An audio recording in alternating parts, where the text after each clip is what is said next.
Hello बच्चों, good morning. आज हम एक्सरसाइज 2.4 देखेंगे। इससे पहले हमने एक्सरसाइज 2.3 डिस्कस किया था, जिसमें हमने g x, p x, q x यानी कि डिविजिबल, डिविडेंड और रिमाइंडर थ्योरम की बात की थी। बेसिकली हमने एक्सरसाइज 2.3 में रिमाइंडर थ्योरम की बात की थी। ठीक है, आगे एक्सरसाइज 2.4 में हम देखेंगे फैक्टर थ्योरम के बारे में। फैक्टर थ्योरम में आपने पहले पढ़ चुका होगा मिडिल टर्म स्प्लिट थ्योरम, और इसके बाद जीरोज या फिर रूट्स के बारे में या फिर मैंने जीरोज के बारे में अपने पिछले क्लास में बताया था कि कैसे हम रूट्स निकालेंगे या फिर कैसे जीरोज निकालेंगे।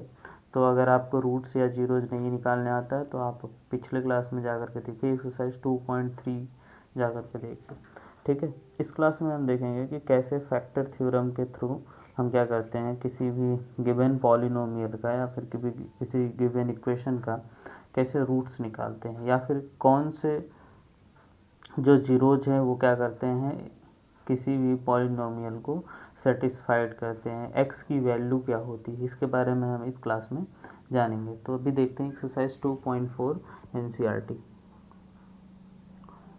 ठीक है, एक्सरसाइज 2.4 एनसीईआरटी में हम बात करेंगे फैक्टर थ्योरम की। फैक्टर थ्योरम, तो फैक्टर थ्योरम क्या होता है, जैसे हमने कोई भी पॉलिनोमियल बनाया था अपना, तो कोई भी पॉलिनोमियल जैसे पी ए होगा।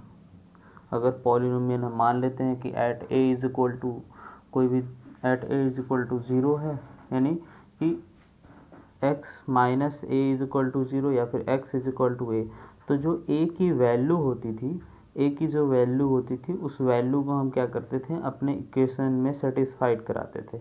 अगर इक्वेशन में सेटिस्फाइड कराने के बाद ये जो भी पॉलिनोमियल, जिस पॉलिनोमियल में हम रख रहे हैं वो पॉलिनोमियल हमें क्या दे दे, अगर 0 दे दे, ठीक है, फाइनली अगर उसके सॉल्व करने के बाद 0 आ जाए, तो हम क्या कहेंगे कि ये गिवन जो इक्वेशन है वो क्या कर रहा है, इस पॉलिनोमियल को सेटिस्फाइड कर रहा है।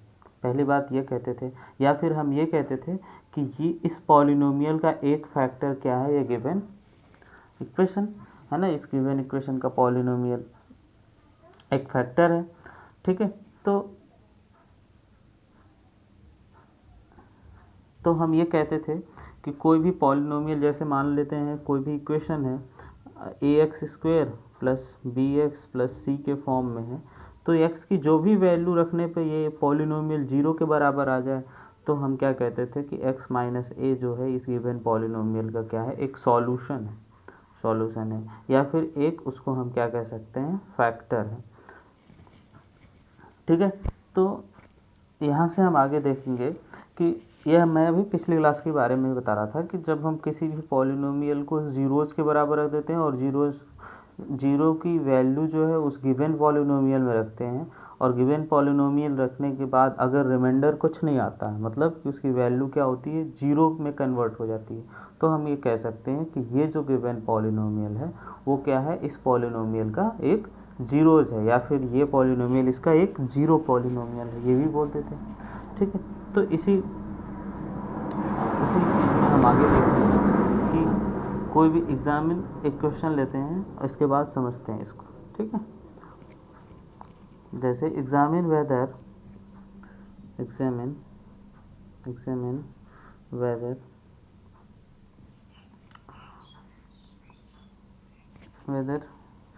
x plus 2 is a factor of x plus 2 is a factor of x cube plus 3x square plus 5x plus 6 and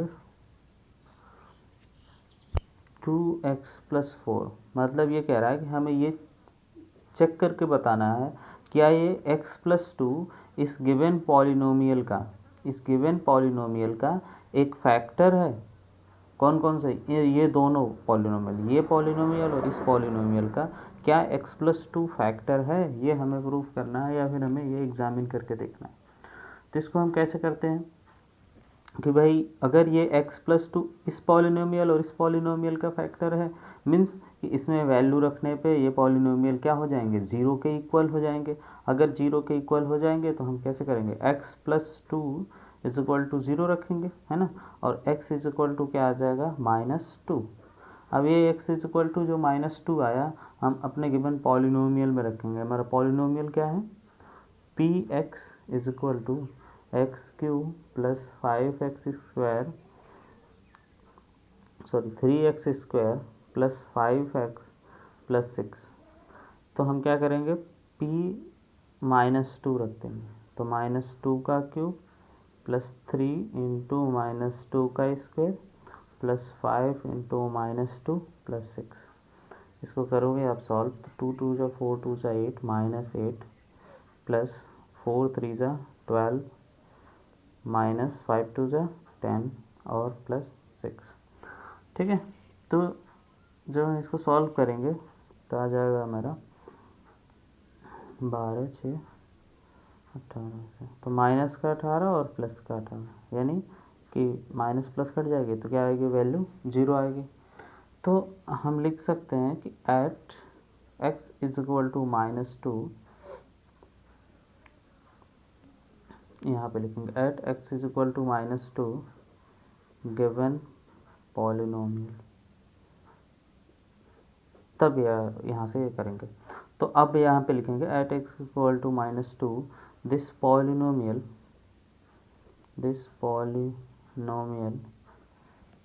become 0, so x -2 is the factor of an polynomial। ठीक है, तो x -2 ये क्या होगा, इस polynomial का factor होगा। उसी तरह से दूसरे वाले इक्वेशन में क्या क्या बेटा, दूसरे वाले इक्वेशन है हमारे पास 2x प्लस 4, है ना, एक पॉलिनोमियल दूसरा वाला है। तो इसमें भी x इज इक्वल टू 2 रखेंगे, सॉरी -2 रखेंगे, तो 2 इंटू यहाँ पे p-2 इंटू -2 प्लस 4। तो इसको सॉल्व अगर करोगे तो 2 2 जा 4 -4 प्लस 4 यानी कि 0। तब फिर यही लाइन लिखोगे कि at x is equal to -2 this polynomial become 0, so it is the factor of even polynomial। इतना बात समझ में आई होगी कि अगर कोई पॉलिनोमियल, किसी भी पॉलिनोमियल का फैक्टर अगर होगा तो इसका मतलब ये है कि उस पॉलिनोमियल में वैल्यू रखने पे वो पॉलिनोमियल 0 के बराबर आ जाएगा। जब पॉलिनोमियल 0 के बराबर आ जाएगा यानी कि वो गिवन पॉलिनोमियल क्या है, एक फैक्टर है। नेक्स्ट क्वेश्चन हम देखते हैं।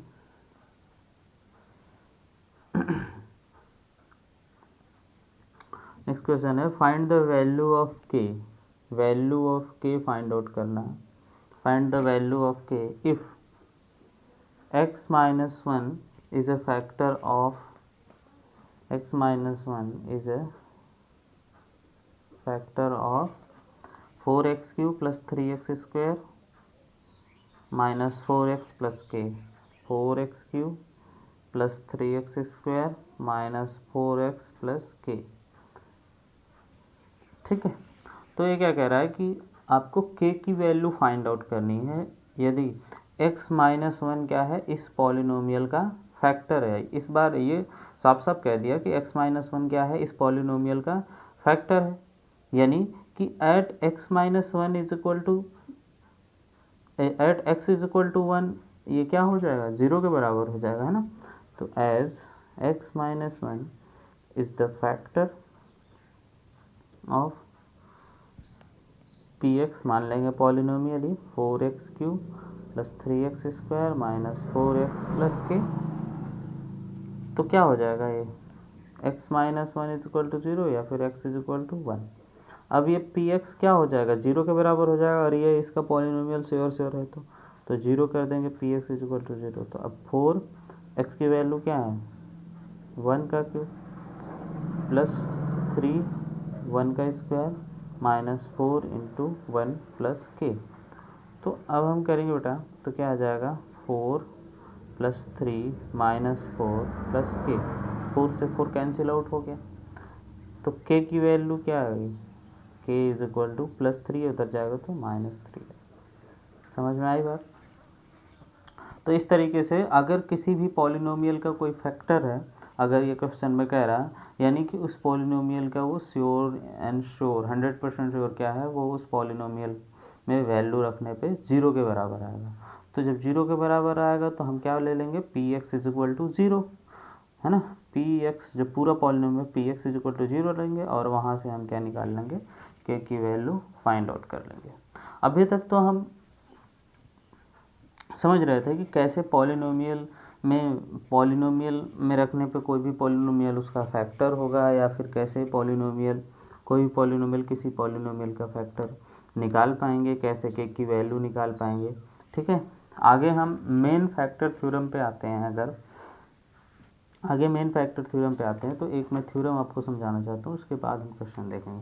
ठीक है, तो फैक्टर थ्योरम क्या कहता है कि कोई भी पॉलिनोमियल किसी पॉलिनोमियल का अगर फैक्टर है, मीन्स उस पॉलिनोमियल की जो वैल्यू होगी उसमें एग्जिस्ट करेगी, या फिर उस पॉलिनोमियल की वैल्यू रखने पे वो किसके बराबर हो जाएगी, 0 के बराबर हो जाएगी। तो जैसे कोई भी पॉलिनोमियल है, अब हम देखते हैं फैक्टर थ्योरम एक बार।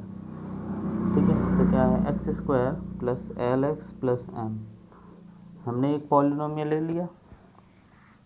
अब इस पॉलिनोमियल की पावर क्या है, 2 है।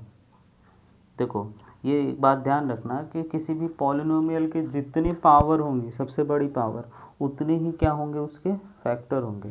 जैसे इस पॉलिनोमियल के पावर 2 है, यानी कि x की वैल्यू एटलीस्ट 2 आएगी, है ना। x की वैल्यू 2 आएगी, एटलीस्ट 2 नहीं, 2 नंबर आएंगे, है ना, 2 नंबर आएंगे, 2 आएगी नहीं मतलब 2 नंबर आएंगे। ठीक है, अगर x की पावर अगर 3 होता, ठीक है, x की पावर 3 होता तो x की वैल्यू हमें 3 आती।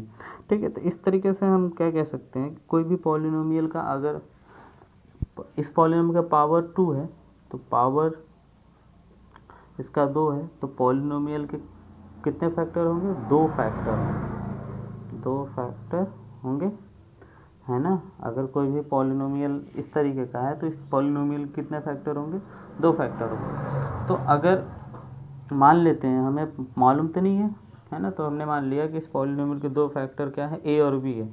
तो x प्लस ए है एक और x प्लस बी है। एक पॉलिनोमियल का फैक्टर क्या है, x प्लस ए, और दूसरा क्या है, x प्लस बी। तो अगर ये फैक्टर हैं, है ना, तो फैक्टर है तो इनका मल्टीप्लिकेशन करने पे क्या आना चाहिए, इसके बराबर आना चाहिए। तो क्या हो जाएगा, x square plus l x plus m जाएगा x प्लस ए, और ये होगा x प्लस बी। ठीक है, रिमाइंडर कुछ नहीं आया, रिमाइंडर 0 है, मान लेते हैं। ठीक है, तो अब मल्टीप्लाई अगर करोगे आप तो क्या हो जाएगा, x square plus a x plus b x plus a b, या फिर एक्स स्क्वायर एक्स कॉमन लो तो a plus b plus a b, और ये आ गया हमारा जो हमने पहले मान रखा था। ठीक, तो अगर हम कंपेयर करें दोनों इक्वेशन को, कंपेयरिंग बोथ इक्वेशन, कंपेयर करें अगर हम दोनों इक्वेशन को कंपेयर करने के बाद हमें क्या पता चलता है कि L इज इक्वल टू क्या है, A प्लस बी, और M इज इक्वल टू क्या है, A into b. L is equal to क्या है, A प्लस बी, और M इज इक्वल टू क्या है, A plus a into b. यानी कि जो यहाँ पे वैल्यू होगी वो क्या होगी, सम ऑफ जीरोज, ये जीरोज ही तो है बेटा, तो ये यहाँ पे जो वैल्यू होगी वो क्या होगी, सम ऑफ जीरोज। इसको क्या बोलेंगे, सम ऑफ जीरोज, या फिर रूट्स। मैंने बताया था कि जो वैल्यू आती है उसको जीरोज कहते हैं या फिर रूट्स कहते हैं, और यहाँ पे क्या होगी, मल्टीपल ऑफ रूट्स या फिर जीरोज।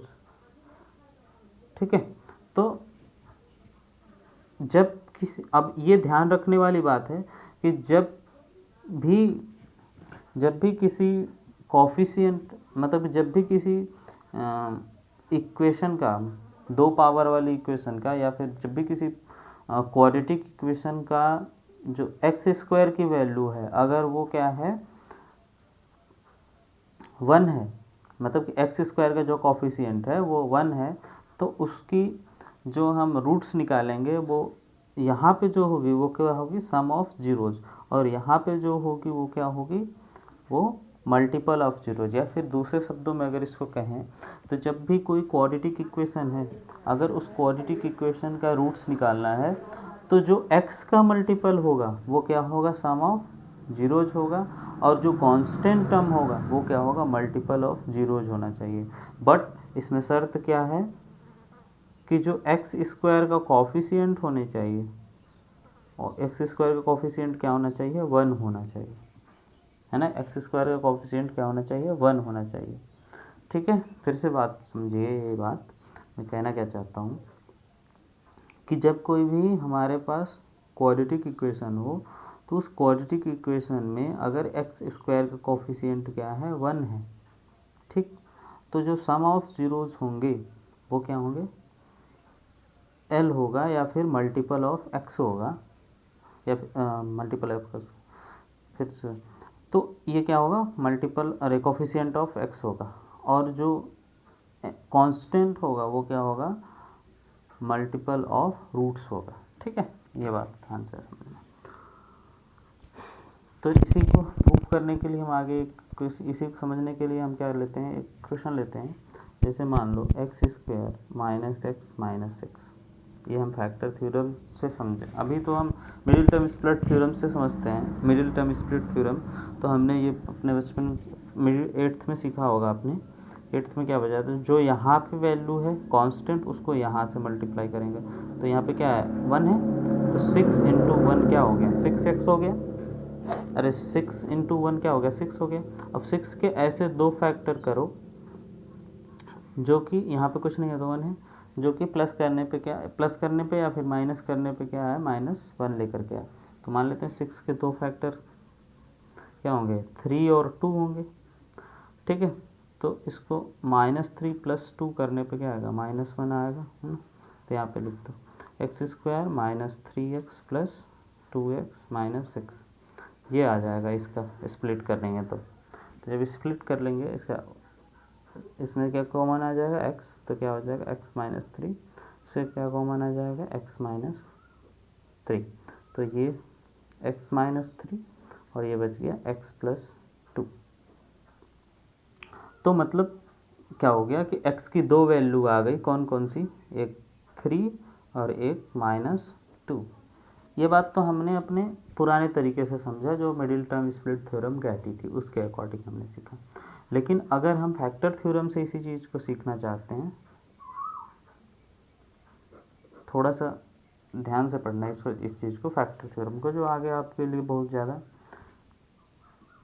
इम्पोर्टेंट है। ठीक है, तो अगर हम फैक्टर थ्योरम से ऐसी बात को सीखना चाहते हैं तो पॉलिनोमियल क्या दिया एक्स स्क्वायर -x - 6। अब हम क्या करेंगे, जो यहाँ पे नंबर दिया हुआ है इसके फैक्टर ढूंढेंगे। तो ये किस से डिवाइड होता है 1 से डिवाइड होता है, 2 से डिवाइड होता है, 3 से डिवाइड होता है ना, और किस से डिवाइड होता है 6 से डिवाइड होता है। इसके बाद तो किसी से डिवाइड नहीं होता, तो ये -1 से भी होगा +1 से, तो प्लस माइनस ले लेंगे सबके, -3 से भी होगा +3 से भी होगा, -6 से भी होगा, +6 से भी होगा। तो अब क्या करेंगे, ये वैल्यू बारी बारी से इसमें रख के देखेंगे। अगर ये वैल्यू कोई भी वैल्यू सेटिस्फाइड करती है, अगर सेटिस्फाइड करती है यानी कि वो क्या है जीरोज है, अगर सेटिस्फाइड नहीं करती है तो जीरोज नहीं है। तो अगर इस वैल्यू को रखें पहले क्या रखेंगे 1, तो अगर 1 रखोगे आप तो 1 का स्क्वायर -1 -6, तो ये भी 0 के बराबर नहीं है। -1 अगर आप रखते हो तो 1 का स्क्वायर -1 का स्क्वायर -1 -6, तो ये भी 0 के बराबर नहीं आया। 2 रखते हो तो 2 का स्क्वायर -2 -6, 4 -2, तो ये भी 0 के बराबर नहीं आया।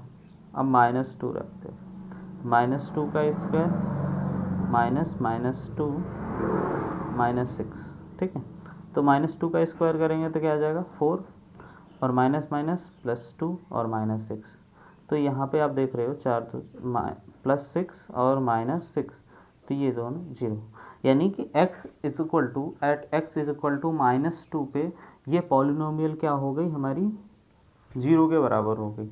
यानी कि हमें क्या मिल गया, एक x की वैल्यू मिल गई। तो x इज इक्वल टू क्या मिल गया हमें -2 मिल गया। जहाँ पे 0 सेटिस्फाइड कर दे वहीं से हम x की वैल्यू निकाल लेंगे। तो x की वैल्यू -2 रखने पे ये पॉलिनोमियल क्या हो गया हमारा 0 के बराबर हो गया। यानी कि x+2 क्या है, इस पॉलिनोमियल का x+2 कैसे हो गया, x को इधर लेकर 2 को इधर लेकर गया, माइनस किस में आ जाएगा प्लस में। तो x+2 जो हो गया इस गिवन पॉलिनोमियल का क्या है, गिवन पॉलिनोमियल का एक फैक्टर है। इससे ये पता चलता है जब ये गिवन पॉलिनोमियल का एक फैक्टर है और इसकी पावर कितनी है 2 है, तो 2 फैक्टर आने चाहिए। दूसरा फैक्टर कैसे निकालेंगे, अब हम क्या करेंगे x+2 से इस पॉलिनोमियल में x+2 से क्या करेंगे, इस पॉलिनोमियल को डिवाइड करेंगे। तो x+2 से किसको डिवाइड करेंगे, x² - x - 6 डिवाइड करोगे तो क्या आ जाएगा x, मैंने डिवाइड सिखा चुका है, +2x। ठीक, तो यहाँ पे अगर साइन चेंज करें माइनस माइनस, ये हो गया, ये आ गया -2 और -x, तो क्या हो गया -3x - 6। अब क्या करेंगे -3 से करेंगे, है ना, तो -3x और -6, ये प्लस हो गया प्लस, तो ये क्या आ गया 0। तो अब क्या है, dividend multiply by divisible plus reminder, है ना, तो क्या आ जाएगा x² - x - 6 is equal to क्या हो गया x+2 और क्या आ गया x-3। तो हमें 2 फैक्टर मिल गए। तो ये पुराने वाला जो हमने पहले किया था क्वेश्चन, उस क्वेश्चन से मैच कर गया इसका आंसर। तो हम इस फैक्टर थ्योरम का यूज़ करके, इस तरीके से हम इस फैक्टर थ्योरम को यूज़ करेंगे। फिर से आप देखिए हम क्या करेंगे, जो कांस्टेंट टर्म दी हुई है ना, जो कांस्टेंट टर्म दी हुई है उस कांस्टेंट टर्म का क्या करेंगे हम, किससे डिविजिबल है या फिर किसका फैक्टर उसको निकालेंगे। तो 6 किससे डिविजिबल है, 1 से है, 2 से है, 3 से है, 6 से है। ठीक, अब इसके बाद क्या करेंगे, बारी बारी से उसकी पॉजिटिव वैल्यू और नेगेटिव वैल्यू दोनों वैल्यू रखेंगे और जहाँ पे वो 0 आ जाएगी उस वैल्यू को हम वहाँ से उठा लेंगे। तो अब x इज इक्वल टू 2 रखने पे ये क्या आ गई 0 आ गई। अब जब x इज इक्वल टू 2 रखने -2 रखने पे ये 0 आ गए, तो x इज इक्वल टू -2 है और -2 उधर ले जाएंगे +2। तो x+2 जो है ये इस गिवन पॉलिनोमियल का क्या है, एक फैक्टर है। ये जो पॉलिनोमियल दिया हुआ है इस पॉलिनोमियल का फैक्टर है। तो अब इसके पावर कितने बेटा 2 हैं। तो जब 2 पावर हैं मीन्स हमें क्या करना पड़ेगा, इसके 2 वैल्यू निकालनी पड़ेगी। तो एक तो फैक्टर मिल गया, दूसरे फैक्टर निकालने के लिए हम डिवाइड मेथड का यूज़ कर लेंगे। डिवाइड करके दोनों फैक्टर हमें मिल जाएंगे। ठीक है, अब देखेंगे हम नेक्स्ट। अगर ना समझ में आ रहा हो तो इसको बार बार रिवाइज करके देखना, समझ में आ जाएगा। ठीक है, अब एक का क्वेश्चन और लेते हैं, एक क्वेश्चन और देख लो, है ना। एक और क्वेश्चन देखते हैं इसी तरह के। ठीक है, तो जैसे एक है px is equal to x² + 7x + 12। तो मैंने क्या बताया था कि 12 का क्या करो फैक्टर करो। तो 12 का आप फैक्टर करोगे तो क्या होगा 1 2 से डिवाइड होता है, फिर 3 से डिवाइड होता है, फिर 4 से डिवाइड होता है, फिर 6 से डिवाइड होता है और फिर 12 से डिवाइड होता है ना, इतने से डिवाइड होता है। अब बारी बारी से ये वैल्यू जो है वो हम क्या करेंगे इस इक्वेशन में रख के देखेंगे। तो पहले हमने क्या रखा +1 रखा, तो P1, ये मैं फैक्टर थ्योरम बता रहा हूँ, फैक्टर थ्योरम से। बाकी इजी वे तो हमारा मिडिल टर्म स्प्लिट थ्योरम है, बट हमें इस एक्सरसाइज में फैक्टर थ्योरम के बारे में ही पढ़ना है। ठीक है, तो P1 इज इक्वल टू, तो क्या हो जाएगा 1² + 7 × 1 + 12। तो ये भी 0 के बराबर नहीं आया। p अगर -1 रखते हैं तो ये भी 0 के बराबर नहीं आएगा, ठीक है।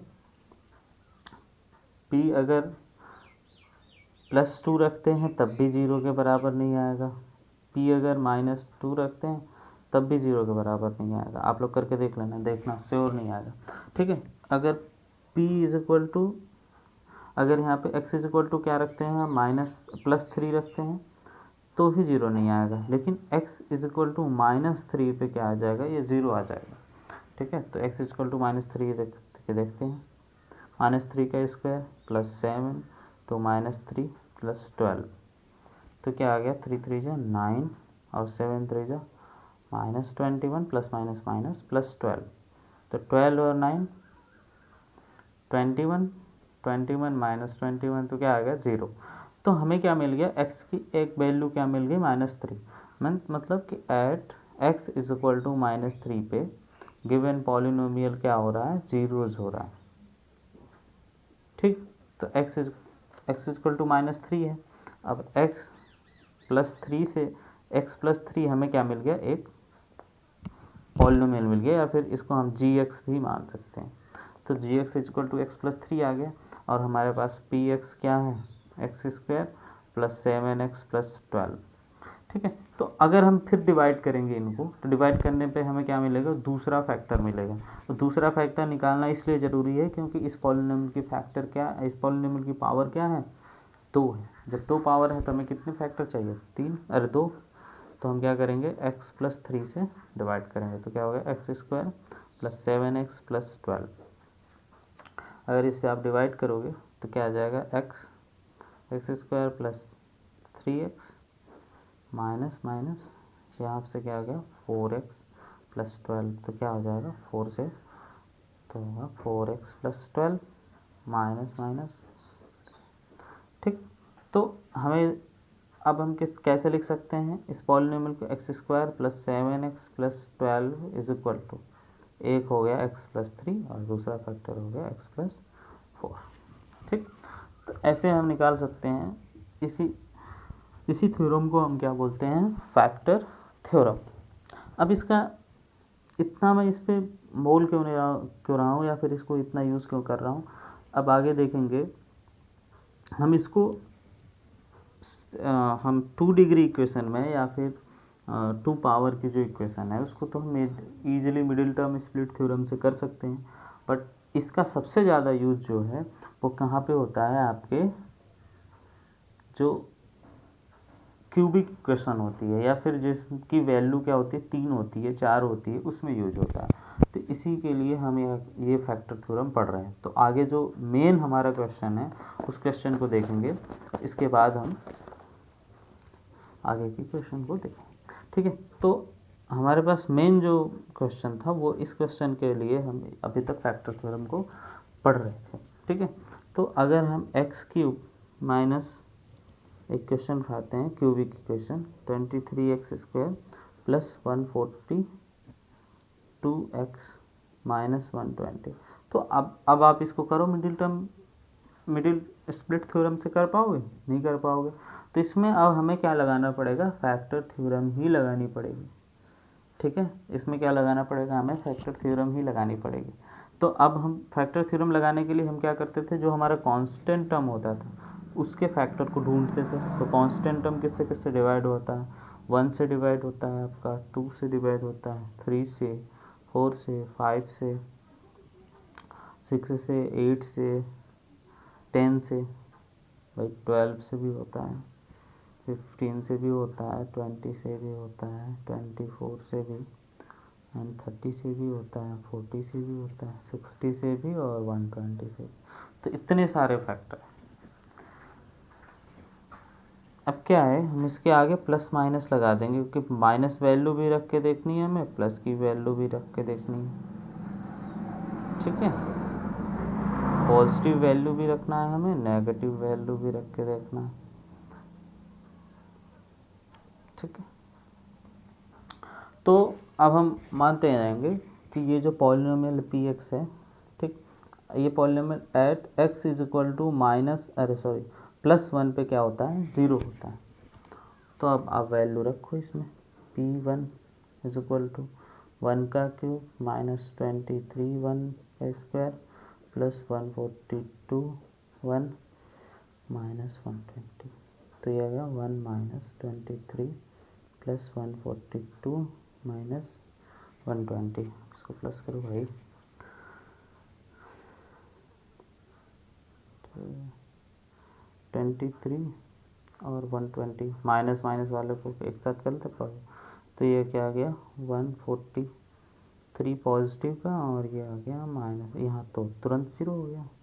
तो अच्छा हो गया है ना। तो x is equal to at x is equal to minus plus 1 पे ये क्या आ गया 0 आ गया। At x is equal to plus 1 पे क्या आ गया ये 0 आ गया। तो यानी कि x इज इक्वल टू 1 है या फिर x minus 1 is equal to 0 है। तो एट x माइनस 1 क्या है, इसकी जीरोज है। अब x माइनस 1 हमें एक फैक्टर मिल गया। अब x माइनस 1 हमें एक फैक्टर मिल जाने के बाद हम क्या करेंगे, x माइनस 1 हमें क्या मिल गया, एक फैक्टर मिल गया। तो x माइनस 1 एक फैक्टर मिलने के बाद हम क्या करेंगे, x माइनस 1 से इस गिवन पॉलिनोमियल को डिवाइड करेंगे, है ना। यही करते थे कि भाई एक फैक्टर हमें मिल जाता था, उसकी वैल्यू को हम रख के देखते थे और रख के देखने के बाद क्या होता था, हमें एक फैक्टर मिल जाता था। जब एक फैक्टर मिल जाता था तो दूसरे फैक्टर निकालने के लिए हम क्या करते थे, डिवाइड करते थे। बट यहाँ पे क्या है, 3 डिग्री है, 3 पावर है, तो 3 फैक्टर निकालने पड़ेंगे, है ना। 5 सेकंड के लिए इसको देखिए, उसके बाद आगे मैं कराता हूँ।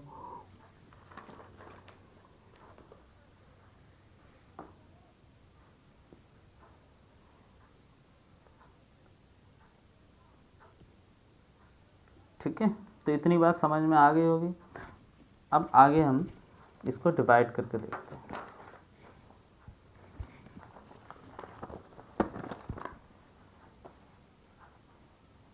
क्या था अपना question, p x is equal to x cube minus 23x square plus 142x minus 120। ठीक है, तो एक फैक्टर हमें मिला था x minus 1 is equal to 0। x minus 1 एक 0 नहीं लिखें, x माइनस 1 क्या है, एक इसका फैक्टर है, तो इसको gx के बराबर हम मान सकते हैं। तो डिवाइड करेंगे अगर हम x माइनस 1 से इसको डिवाइड करना, x square minus 23x square plus 142x minus 120। अब इसको डिवाइड करो आप, तो ये आ जाएगा एक्स स्क्वायर पहले, है ना। तो ये आएगा x cube minus x square. ठीक है, तो माइनस ये होगा प्लस, कट गया, ये कितना बचा था 22x स्क्वायर प्लस 142x। फिर क्या करेंगे हम यहाँ पे 22 से मल्टीप्लाई करेंगे और क्या चाहिए हमें, एक्स स्क्वायर, तो एक्स तो 22x स्क्वायर, सॉरी यहाँ पे प्लस माइनस, तो यहाँ पे माइनस होगा, तो यहाँ पे माइनस 22 करेंगे। ठीक है, क्योंकि माइनस लाना है तो माइनस 22 स्क्वायर और माइनस माइनस प्लस 22x, जो आ गया प्लस माइनस। तो यहाँ से हमारा आ जाएगा, माइनस करोगे तो आ जाएगा 120x, तो पर से माइनस 120। अब हमें क्या लेना है, प्लस का 120 और x तो है यहाँ पे, तो 120x माइनस 120।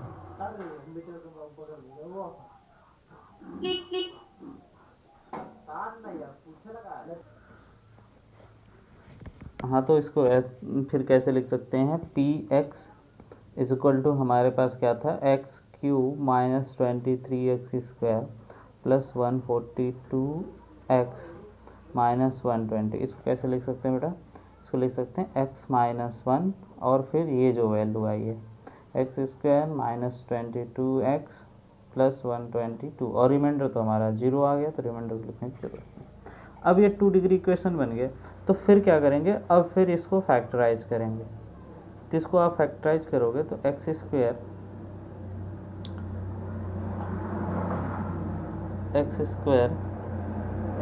माइनस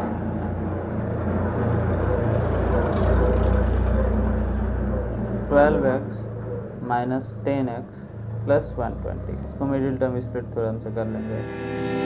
तो x माइनस वन और ये आ गया आपका x माइनस 12 और ये आ गया आपका माइनस 10 कॉमन ले लेंगे तो x माइनस 12। तो आ गया हमारे पास x माइनस 1 और दूसरा क्या आ गया x माइनस 10 और x माइनस 12। तो हमारे अब 3 फैक्टर आ गए, तो हम लिख सकते हैं x माइनस 1, x माइनस 10 और x माइनस 12। इस तरीके से हम क्या करेंगे, अपने फैक्टर थ्योरम को यूज़ करेंगे। और फैक्टर थ्योरम का हमेशा यूज़ जो होता है वो क्यूबिक इक्वेशन में होता है, मतलब 3 डिग्री इक्वेशन में, 4 डिग्री इक्वेशन में। 2 डिग्री इक्वेशन को तो हम मिडिल टर्म स्प्लिट थ्योरम से ही कर सकते हैं, इसलिए हम क्या अभी तक हम आपको बता रहे थे फैक्टर थ्योरम। ठीक है, तो आज के लिए वीडियो इतना ही, और कल हम देखेंगे एक्सरसाइज 2.4। और इस बेसिस पे जितने मैंने क्वेश्चन समझाए हैं उस बेसिस पे अगर आप क्वेश्चन करना चाहते हो तो बहुत सारे आप क्वेश्चन कर सकते हो। इसलिए जो बच्चे जिन्हें समझ में आया होगा और वो क्या करेंगे, इस वीडियो के थ्रू जो क्वेश्चन 2.4 में हैं वो उन सारे क्वेश्चंस को करेंगे। Okay, thank you and God bless you.